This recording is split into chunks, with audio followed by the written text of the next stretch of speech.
ce nouveau rendez-vous de lumière et joie. Aujourd'hui, 1er décembre 2024, nous célébrons le premier dimanche de l'Avent, année liturgique C. Je suis chaque nuit la promesse d'une nouvelle aurore, chaque matin la promesse d'un nouveau jour, chaque jour la promesse d'une nouvelle vie. La promesse humaine est différente de la promesse divine. L'homme promet aujourd'hui pour réaliser après. Abraham Lincoln disait, l'engagement est ce qui transforme une promesse en réalité. L'homme doit tenir sa promesse en s'engageant pour la réaliser. Dieu étant au-delà du temps, sa promesse est aussi accomplissement et réalisation. Quand Dieu promet, il réalise, car sa promesse est immuable. Le temps de l'Avent, frères et sœurs, que nous commençons aujourd'hui, c'est le temps de l'attente de la réalisation de la promesse de Dieu. En regardant l'ensemble des lectures proposées par les dimanches de l'Avent, des années A, B et C, on constate des points communs, des étapes semblables. Le premier dimanche est arrachement et réveil par un dévoilement de l'histoire. Le second dimanche présente Jean-Baptiste et son appel. Le veillé du premier dimanche se trouve déployé dans un agir et situé dans un mystère, celui de la rencontre. Le troisième dimanche, avec sa tonalité de joie, désigne celui qui vient, celui qui est notre espérance, Jésus-Christ. Le quatrième dimanche, dans la proximité de Noël, annonce qui est ce Jésus que nous attendons. La présence de Marie et les textes de Paul nous associent au mystère de la naissance de notre Sauveur. Le temps de l'Avent, c'est le temps de la venue de Jésus, le temps de la manifestation de Jésus-Christ. Ce temps liturgique nous invite à méditer sur l'avènement de Jésus et sur l'attente de cet événement. Très souvent, l'accent est mis beaucoup plus sur la venue et moins sur l'attente. L'Avent se déroule sur deux pôles. Et c'est sur ces deux pôles que j'aimerais méditer avec vous, frères et sœurs, ce dimanche. La venue de Jésus, la promesse de la venue de Jésus et l'attente de cette venue. Commençons par la promesse du salut de Dieu, la promesse de la venue de Jésus-Christ. Comme je le disais tout à l'heure, lorsque Dieu fait une promesse, celle-ci doit être considérée comme réalisée. Dieu, par exemple, promet à Abraham et à ses descendants la terre de Canaan comme l'héritage perpétuel. Cette promesse est réaffirmée à plusieurs reprises tout au long de l'Ancien Testament et représente un lieu de bénédiction et de sécurité pour le peuple de Dieu. Cette promesse de la terre s'ouvre avec la promesse du royaume de Dieu. Jésus vient porter à l'accomplissement cette terre en royaume. Frères et sœurs, dans cette première partie, nous aurons deux aspects, deux dimensions, la promesse d'une alliance et la promesse de restauration. Dieu établit des alliances avec Noé, Abraham, Moïse et David, promettant sa protection, sa fidélité et sa bénédiction en échange de l'obéissance et de la fidélité de son peuple. Ces alliances révèlent la volonté de Dieu d'établir une relation durable avec l'humanité. Jésus est l'accomplissement de la nouvelle alliance. Il vient révéler la nouvelle alliance aux hommes. Cette alliance s'accomplira lorsque Jésus dira, pendant l'institution de l'Eucharistie, « Ceci est la coupe de mon sang, le sang de l'alliance nouvelle éternelle, qui sera versé pour vous et pour la multitude en rémission des péchés. » Et sur la croix, Jésus dira, « Tout est accompli. » Le temps de l'Avent, c'est le temps du mémorial. C'est le temps du mémorial de cette alliance nouvelle et éternelle. C'est le temps de l'actualisation de cette alliance qui est éternelle, c'est-à-dire aujourd'hui, demain et à jamais. Le deuxième point de cette première partie, c'est la promesse de la restauration. Malgré nos infidélités, malgré les péchés du peuple de Dieu, Dieu promet de restaurer son peuple, de le ramener, de ramener son peuple de la terre de l'exil.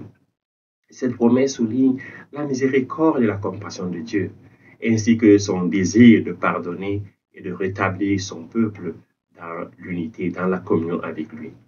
Jésus vient pour accomplir la parole de bonheur que Dieu a adressée à la maison d'Israël, pour faire germer un germe de justice, un germe de salut. La venue de Jésus est bénéfique et joyeuse pour ses disciples, pour ceux qui sont vigilants. C'est une venue où il vient accomplir les paroles de bonheur, c'est-à-dire faire germer la justice, exercer le droit et apporter le salut. Jésus apporte donc la rédemption. Jésus nous invite à ne pas l'attendre dans la peur et l'angoisse, mais dans la foi et l'espérance. Il dit, restez éveillés et priez en tout temps. Ainsi, vous aurez la force d'échapper à tout ce qui doit arriver et vous tenir debout devant le Fils de l'homme. Seule la prière peut nous aider pour avoir la force de vivre dans l'espérance. Restez éveillés, frères et sœurs, s'immerger dans la prière. Le temps de l'Avent est un temps de rencontre avec Dieu dans la prière, dans la méditation, dans la contemplation, dans le rencontre, dans la vigilance et dans l'adoration. Cette vigilance qui nous permet de nous rapprocher de notre prochain. Deuxième aspect, l'attente du salut. Et dans cette attente, nous avons le jour et l'heure de Jésus. Et ensuite, l'attente pour plaire au Seigneur. Commençons par le jour et l'heure de Jésus. Jésus dit dans l'Évangile, tenez-vous sur vos gardes, de craindre que votre cœur ne s'alourdisse dans les beuveries, l'ivresse et les soucis de la vie, et que ce jour-là ne tombe sur vous à l'improviste comme un filet. Le salut de Jésus est un salut présent dans notre quotidien. Le Seigneur est notre bouclier, notre gloire, c'est lui qui tient haut de notre tête, notre vie. Le Seigneur est notre soutien. Le jour du Seigneur où son heure, c'est vivre de sa compagnie. En lui, avec lui, pour lui et par lui. C'est revêtir le Christ. C'est avoir à l'égard de tous les hommes un amour de plus en plus intense et débordant, comme dit Saint Paul. Cet amour nous permet de ne pas nous alourdir ou alors d'alourdir nos cœurs dans les beuveries, l'ivresse, bref, dans le péché. Attendre, c'est éviter le péché. Frères et sœurs, cet amour de Dieu manifestant Jésus-Christ nous aide à nous conduire dans le but de plaire à Dieu et de bénéficier des fruits de la parole de bonheur que le jour et l'heure de Jésus nous apportent. L'ignorance du jour et de l'heure de la venue de Jésus permet à ses disciples d'affermir leur cœur dans la sainteté et d'être irréprochables pour sa venue. Prions pour que le Seigneur nous trouve vigilants dans la prière, vigilants dans la charité. Deuxième aspect de ce deuxième grand point, attendre, veiller, c'est plaire à Dieu.